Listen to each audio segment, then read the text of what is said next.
Olá pessoal, tudo bem? Lançado o desafio, a galera do Rio de Janeiro sempre atende os desafios e conquista, conclui, né? Muito bem. Pessoal, eu vou apresentar um procedimento bem interessante agora para vocês, que é em relação ao que você pode priorizar em relação ao edital do TJ do Rio de Janeiro para o cargo de técnico sem especialidade. A pesquisa que eu fiz foi em relação ao técnico sem especialidade, que poderia servir aí de base para o seu estudo.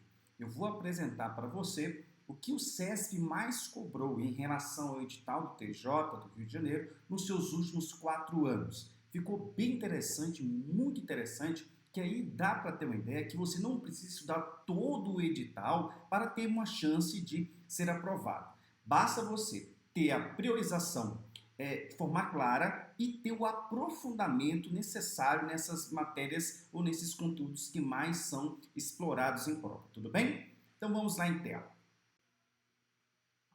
Muito bem, pessoal, aqui está o nosso edital sintetizado, tá certo? Eu vou demonstrar para você qual foi a lógica dessa pesquisa, para mostrar para você em que pé encontrei essa priorização de conteúdo, até chegar no edital sintetizado TJ do Rio de Janeiro, porque tem muita coisa para você estudar. Então, se tiver uma prioridade, os assuntos que você vai começar, os assuntos que você precisa de fato ter uma profundidade, e aí eu faço essa análise para você. Primeiramente, a base de pesquisa. Professor, qual foi a base de pesquisa? Qual foi a lógica que você utilizou?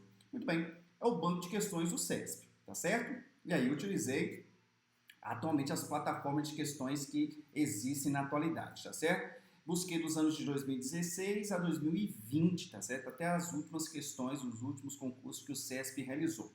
Então aí, por meio dessas provas que o CESP aplicou nos concursos de 2016 até 2020, buscando sempre observar os tópicos do edital do técnico do TJ Rio de Janeiro, tá certo? Foram analisadas mais de 3 mil questões para o mesmo nível de cargo da sede técnico do TJ, porque também não vale a pena fazer uma análise de concursos que não se liga com o nível, com a especificidade, com a especialidade do cargo, do tipo do concurso e dentre outros pontos, tá certo? Tem que ter uma análise mais aprofundada, uma análise mais detalhada, tudo bem? Beleza. No seu edital tem 188 itens para você estudar, de todas as matérias, tá certo? São 188 itens. E aí que vem a dificuldade. Alguns itens muito complexos, como por exemplo, só um item desse aí é a Lei 8.066. Então, um item desse é a Lei 8.066 é absurdo, tá certo? E outros nem tanto. Mas são 180 itens previstos no seu edital. Desses aí, qual item que você deve começar, qual item que você deve ter um maior aprofundamento? Sendo assim, cheguei à conclusão, por meio dessa pesquisa, que dos 188 itens previstos no seu edital, se você estudar 54% do edital previsto, equivalem a mais de 86% da prova. Isso é muito interessante. Isso significa o quê? Que 54% é o núcleo do seu edital, tá certo? O núcleo do seu edital. E só esse 54% você pode chegar beirando a 90%, tá certo? Dos itens de prova, tá certo? Dos itens de prova. Então você resume, tá certo? A sua esfera de atuação, de pesquisa e estudo, para 54% para atingir o maior número de questões. Isso é estratégia, isso é análise para melhorar o seu aprofundamento de estudo, tudo bem? Beleza. Então vamos lá, professor. Como que se deu essa análise? Estou bem curioso, professor, e curiosa para observar como aconteceu essa análise em relação às matérias. Vamos começar, por exemplo, com português, sem entrar em detalhes técnicos de português, mas só analisando em que, de fato, o CESP vem abordando. Por exemplo, esse aqui, tá certo? É o seu edital, é a nomenclatura prevista no seu edital, inclusive até a mesma numeração do seu edital. Então, por exemplo, o item 1 de português, que é denominado de compreensão e interpretação de texto de gêneros variados, equivale aí a 58% da sua prova de português, minha gente. Então, interpretação de texto equivale a 58% nas últimas provas dos últimos 4 anos do CESP. O segundo item em ranking é reescritura de frase e parágrafos de texto, 11%. O terceiro item é mecanismo de coesão textual, 10%. Olha que absurdo. Então, os três itens que mais caem em português, se você for anotar aí, 58%, mais 11%, 69%, mais 10%, 79% só em relação à interpretação envolvendo texto. Tá certo? Depois vem a parte de sintaxe, 10%, pontuação 7%, concordância 1,6%. Aqui você já vai tirar muitas conclusões, tá certo? Estou mostrando dados para você, beleza? Vamos seguindo. Seguindo em frente, vamos para o direito administrativo. Ó, direito administrativo, fiz o ranqueamento. O item que mais é explorado em direito administrativo é a Lei 8.066, com 34% das questões, 34%. Então, se o SESP cobra lá 10 questões de uma banca, de um concurso, em média, de 3 a 4 itens envolve licitação pública, tá certo? E aí, esses 34% envolvem, tá certo? A primeira parte da Lei 8.066, que inclui, tá certo? A parte de licitação, tá certo? São os grandes princípios e também, principalmente, dispensa, a dispensada, inexigibilidade e, por fim, contratos. O segundo item, agentes públicos, tá certo? Terceiro item, noções de organização administrativa, 14%. Depois, atos administrativos, 10%. Poderes, 7%. Controle e responsabilidade administrativa, 6%. E processo administrativo, 6%. Tudo isso ranqueado aqui, conforme o edital do TJ Rio de Janeiro. Tudo bem? Vamos lá. Em sequência, chegamos no direito constitucional, tá certo? Direito constitucional, que é enorme, né, minha gente? Olha aí, do direito constitucional, ó, 32% das questões do SESP nos últimos 4 anos envolve ainda os direitos e garantias fundamentais. Depois, pula para a administração pública com 16%, organização política administrativa 13%, poder legislativo 10%, funções essenciais de justiça 10%, princípios 6%, poder executivo 5%, poder judiciário 3%. Só que aqui eu vou chamar a sua atenção. Como você vai fazer concurso para o Tribunal de Justiça do Estado do Rio de Janeiro, perfeito? Você vai ranquear o Poder Judiciário entre os principais tópicos aqui equiparado direitos e garantias, tá certo? E não leve em consideração para esse ponto Poder Judiciário, porque você vai fazer um concurso para o Poder Judiciário, tá certo? Beleza. Agora, o processo civil é bem alarmante. Tem uma porrada de itens no edital do processo civil. Se eu só me engano a memória aqui, são 70 itens, por volta de 70 itens só de processo civil. É uma coisa assim absurda do processo civil, gigantesco. E aí, ó, nós temos aí por volta de 10 itens que mais são explorados pelo SESP. Ó, qual? Recursos, 27%, sentença e coisa julgada, 11%, contestação, 11%, cumprimento da sentença e impugnação, 9%, procedimento comum, 7%, sujeito de processo, 5%, formação, suspensão e extinção de processos, 3%, audiência de conciliação, 3%, tutela provisória, 1,5%, atos processuais, 1,5%. Então, revendo, aprofundando esses pontos aqui, você chega com muita chance de acertar muita questão envolvendo um processo civil, tá certo?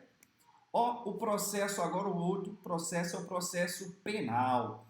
Esse processo penal aqui também é coisa bem interessante. O primeiro tópico, o primeiro item é prisão e liberdade provisória com 26%. Olha aí, só prisão e liberdade provisória, 26%. O segundo item, inquérito policial, 25%. Então, só os dois primeiros itens já foi a metade da prova. E o terceiro item, ação penal, 15%. O terceiro item, procedimento do júri, também vai ser muito importante para você, que você vai trabalhar na primeira instância, 7%. Tá certo? Então, só os 4 primeiros itens aqui já equivale a 72% da sua prova. Depois vem citações e estimações com 6%, sentença 4%, habeas corpus e processo 4%. Então, o processo penal ficou também bem desenhado, tá certo? Esse ranqueamento aí dos itens que mais caem em prova.